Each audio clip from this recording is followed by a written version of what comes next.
What's going on, guys? I'm with the Moose, and today we have another episode of my Seattle Mariners franchise. This one is a pretty good game, not going to lie. Definitely stick around to the end.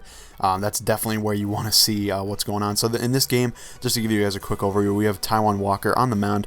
And right here, a little bit of annoying play right there. Didn't throw the ball in quick enough, Ricky Weeks, that is. So he gets a double on that one. Then they rip one into the gap in left center. Thankfully not a home run, but still a double, plating a run after just 2 batters in the entire game. This first inning was kind of a struggle for Walker, but I still wanted to show it, obviously, to show you guys the context of the game. Third batter of the game right there, the third consecutive double, and they plate 2 runs, and the inning is not over, but hopefully the runs are. So let's hop into the games we missed right here. Obviously right there, a terrible throw, and obviously couldn't pick it at first, is Logan Morrison, or actually that might have been...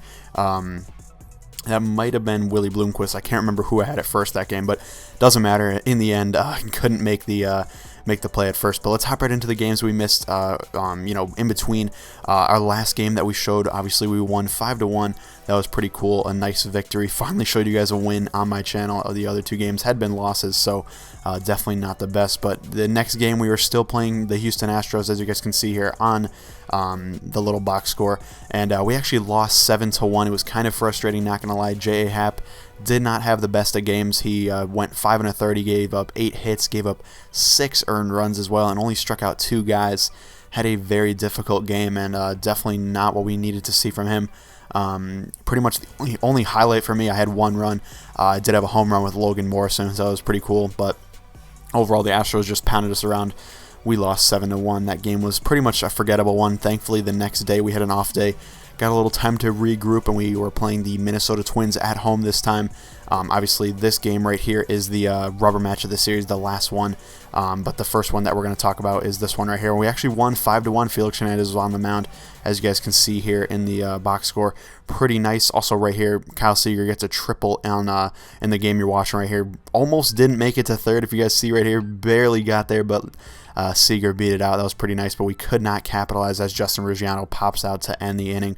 Or actually, I don't know if it was end the inning, but hey, either way, couldn't bat in the run, which was kind of frustrating. But hey, what are you going to do about it? Right here, though, in this game, like we're trying to talk about, we won 5-1. It was very, very nice to see that. Felix Hernandez continues to dominate, and it definitely is one of the premier Cy Young contenders early on in the season. Obviously, it's still April, but he's pitched fantastic so far. Given up, I think, just 1 run in every single game.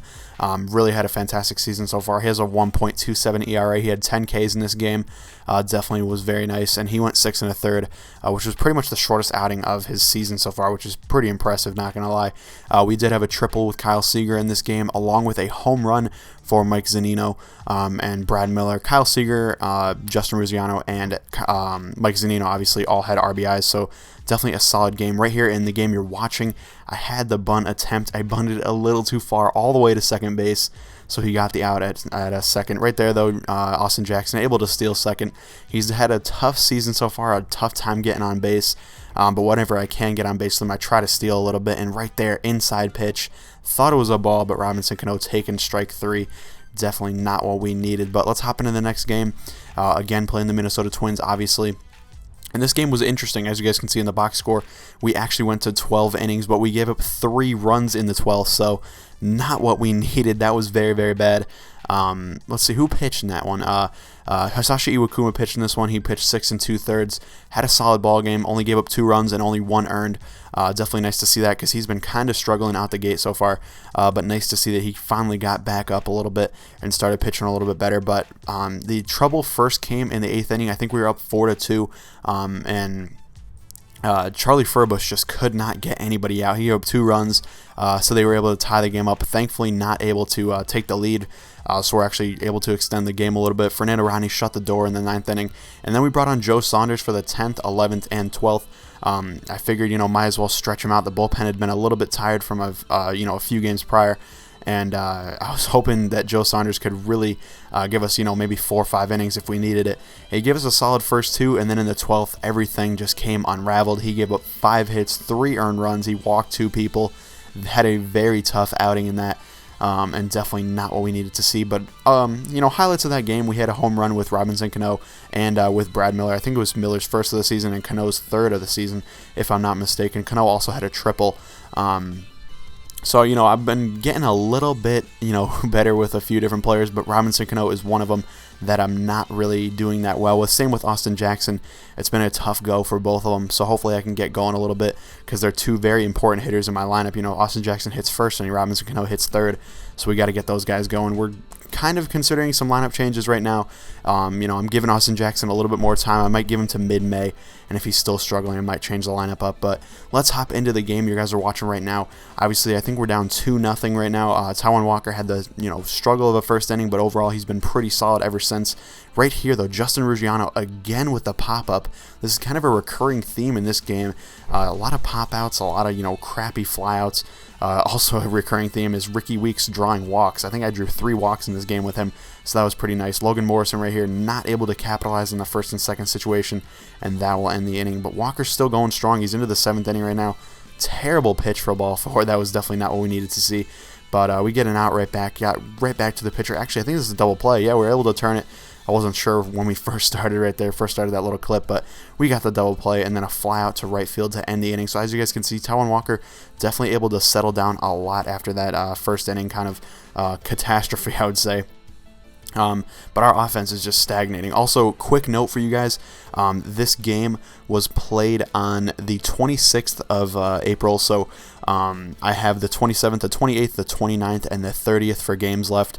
I'm going to play all those games out, and then I'm going to give you guys kind of a monthly update. I'm going to try to do that every single month at the end of the month and give you guys an update on what's going on in the league, not just with the Mariners, because obviously all you guys really see is what's going on with the Mariners. And if you guys were ever curious to see, where I am in the standings or whatever, definitely check out the description. I have a bunch of information down there with a little miscellaneous stuff right there. But obviously right there, Nelson Cruz not able to capitalize again, a first and second situation with pretty much one of my best hitters up at the plate, and he flies out to right. Just the offense has been struggling all game, and hopefully it can get going a little bit, and it does. I won't spoil it for you guys, but it does get going a little bit. Taijuan Walker, though, still going strong. Another K. I think he had 10 in this one.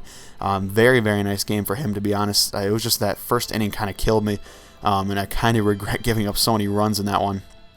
It was very, very frustrating. Right there, Justin Ruggiano, and they get the diving play at third, and they turn a double play. Ruggiano had a very tough game this one.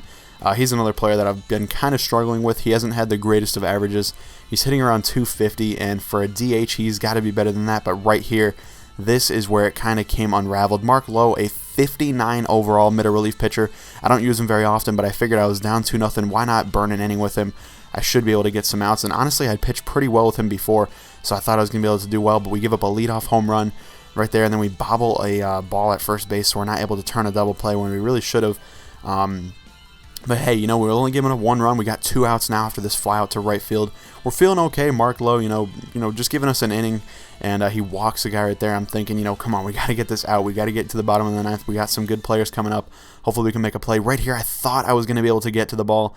Not quite, though, and we're giving up a double and 2 more runs, making it 5-0. And now the offense has a very tall task in the bottom of the 9th inning. Mark Lowe finally able to get the last out, but definitely a struggle of a 9th inning for him. And I'm going to be much more cautious in using him next time. Right here, Logan Morrison leading off the inning, and he's able to make a diving catch in left field. That was very frustrating, but Mike Zunino's coming up right after him. He had a home run a couple games back, and now he's hitting another one, his 2nd of the season. He's finally picking it up a little bit. I don't need him to do too well. He's hitting around 250 as well, but as long as he hits around 250, maybe pops about 10, 12 homers, I'll be happy with him for the season. Right there, Austin Jackson able to leg out an infield single, happy with that. And then Brad Miller down the right field, or into right field, I should say, getting a single as well. So now it's 1st and 2nd with our best hitter coming up to the plate. Robinson Cano, 3-2 count, gets a pitch right in his wheelhouse, and he pops it up to the catcher. Like I said, the pop-outs were a recurring theme through the entire game.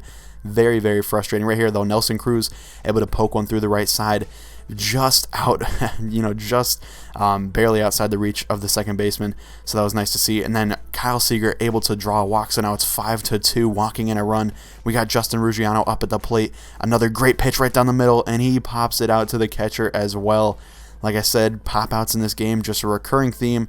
Very frustrating to see, but that will do it for the game, guys. I'm sorry I brought you another loss, but I thought it was pretty cool. Almost had a nice comeback in the 9th inning, I should say, and I thought it was a good game overall. So thank you guys for watching, and I'll see you later.